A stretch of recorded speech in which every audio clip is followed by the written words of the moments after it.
एक छोटे और सुंदर से गांव में नंदू अपनी माँ के साथ रहता था। नंदू के पिताजी नहीं थे। वो अपनी माँ के साथ एक छोटे से घर में रहता था और अपनी माँ को बहुत प्यार करता था। वो लोग बहुत गरीब थे। नंदू की माँ लोगों के घर में छोटा मोटा काम किया करती थी, लेकिन उसकी माँ बस इतना ही कमा पाती कि बस 2 वक्त की रोटी का इंतज़ाम ही हो पाता था। माँ, हम इतने गरीब क्यों हैं? हमको छोटी मोटी ज़रूरतों के लिए भी पैसा क्यों नहीं हो पाता? आपको इस तरह लोगों के घरों में काम करना पड़ता है। माँ, हम क्यों अच्छा स्वादिष्ट भोजन नहीं खा पाते? बेटा, तेरे पास तो बहुत सारे सवाल हैं। मैं तुझे क्या जवाब दूँ? मैं तेरे लिए कुछ कर ही नहीं पाती। कोई बात नहीं माँ, एक ना एक दिन तो हमारे हाल भी सुधर जाएंगे। आप फिक्र मत करो, मैं हूँ ना। एक दिन की बात है। नंदू की माँ ने नंदू को बाजार भेजा सामान लेने को। नंदू की माँ के पास थोड़े से ही रुपये थे, जिससे कि रात के भोजन के लिए सामान आ सके। नंदू सामान लेने के लिए घर से निकला। नंदू को रास्ते पर ही सब्जी वाला बैठा मिल गया। उसने सब्जी वाले से सब्जी का भाव पूछा और मोल भाव करके जो भी सस्ती सब्जी लगी वो ले ली। अब नंदू घर को जाने लगा। नंदू को रास्ते पर चलते चलते ज़मीन के ऊपर कुछ बीज बिखरे हुए दिखे, जो थोड़ा अलग से दिख रहे थे। नंदू ने वो बीज उठा लिए और घर को चल दिया। माँ, मुझे ये बीज रास्ते में पड़े मिले। देखो कितने अलग से हैं। बेटा, ऐसे रास्ते में पड़ी कोई चीज़ नहीं उठाते। तूने क्यों उठाया फिर? माँ, बीज ही तो है। लगता है किसी फल का बीज है। मैं इसको घर के बाहर जाकर बो देता हूँ। इतना कहकर नंदू बीज बोने को बाहर आया। नंदू ने वो बीज शाम के समय अपने घर के आंगन में बो दिए। उन बीजों को बोने के बाद नंदू बहुत खुश था। उसको तो बस अब उन बीजों के अंकुरित होने का ही इंतज़ार था। अगली सुबह नंदू और दिनों की तरह उठा और घर से बाहर आया।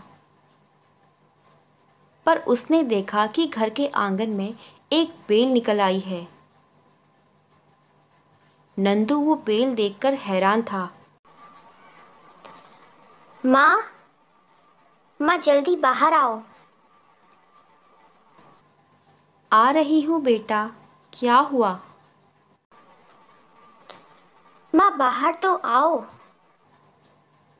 ठीक है। माँ देखो कितनी लंबी बेल है, और कहाँ तक लंबी है ये भी नहीं दिख रहा। माँ, इतनी मजबूत और लंबी बेल कैसे हमारे घर के बाहर उग गई? मैंने तो कल ही बीज बोए थे, फिर भला ये बेल इतनी लंबी कैसे हो गई? बेटा, मैंने तुझे पहले ही कहा था, ऐसे कुछ भी गिरा हुआ मत उठाया कर। माँ, मैं इस बेल पर चढ़कर देखता हूँ ये बेल कितनी लंबी है और कहाँ तक है। बेटा तू रहने दे, पता नहीं क्या है ये सब। अरे माँ, बेल ही तो है। नंदू ने बेल पर चढ़ना शुरू किया और थोड़ी देर में उसे एहसास हुआ कि वो बेल तो बादलों तक जा रही थी। नंदू उस पर चढ़कर और ऊपर जाने लगा और थोड़ी देर में नंदू ने सामने बादलों में एक महल देखा। उस महल को देखकर नंदू हैरान हो गया। इस आसमान में ये महल? नंदू उस महल की ओर जाने लगा।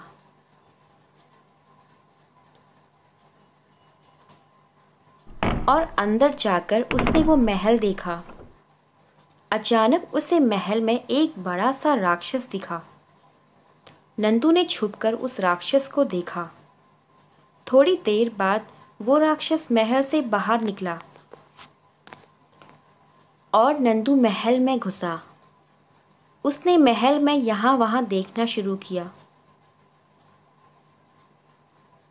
फिर उसे एक कमरा दिखा। नंदू उस कमरे के अंदर गया और नंदू ने देखा कि वो तो पूरा जेवरों से भरा हुआ था। वहाँ पर सोने के सिक्के पड़े हुए थे और बहुत सारा जेवर भी पड़ा हुआ था। नंदू वो सब देखकर हैरान हुआ और नंदू को बहुत खुशी भी हुई, क्योंकि नंदू ने तो ये सोचा ही नहीं था कि वो कभी इतना सारा सोना देखेगा। इतना सारा सोना, मैं अगर इसमें से थोड़ा सा ले लूं तो हमारी गरीबी मिट जाएगी। ये तो बहुत सारा सोना है और लगता है इस राक्षस के पास बहुत सारा सोना है। भला इतना सारा सोना इसके क्या काम का, लेकिन मेरे तो बहुत काम आ सकता है।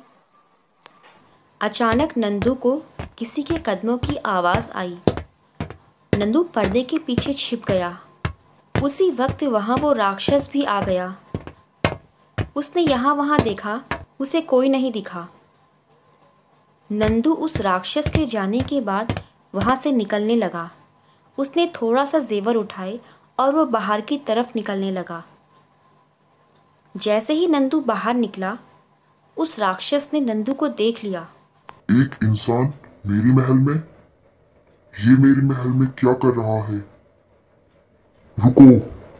नंदू तेजी से महल से बाहर की ओर भागने लगा।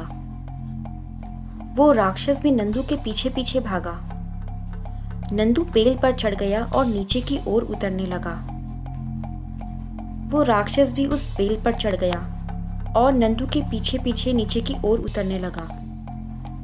जैसे ही नंदू घर के नजदीक आने लगा, उसने अपनी माँ को आवाज लगाई। माँ, मेरे नीचे उतरते ही आप बेल काट दो।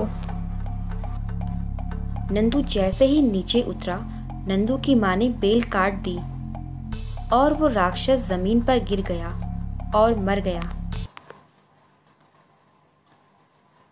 बेटा, ये सब क्या है? मैं कब से परेशान यहाँ खड़ी थी। तू आखिर बेल में कहाँ तक चढ़ गया?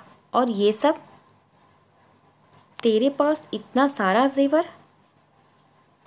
माँ, ऊपर बादलों में इस राक्षस का महल था, वहीं से ये सब जेवर मैं लाया हूँ।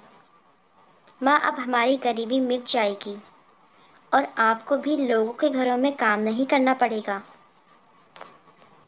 नंदू और उसकी माँ बहुत खुश हुए, क्योंकि वो जानते थे कि अब उनको इस तरह गरीबी में दिन नहीं काटने पड़ेंगे।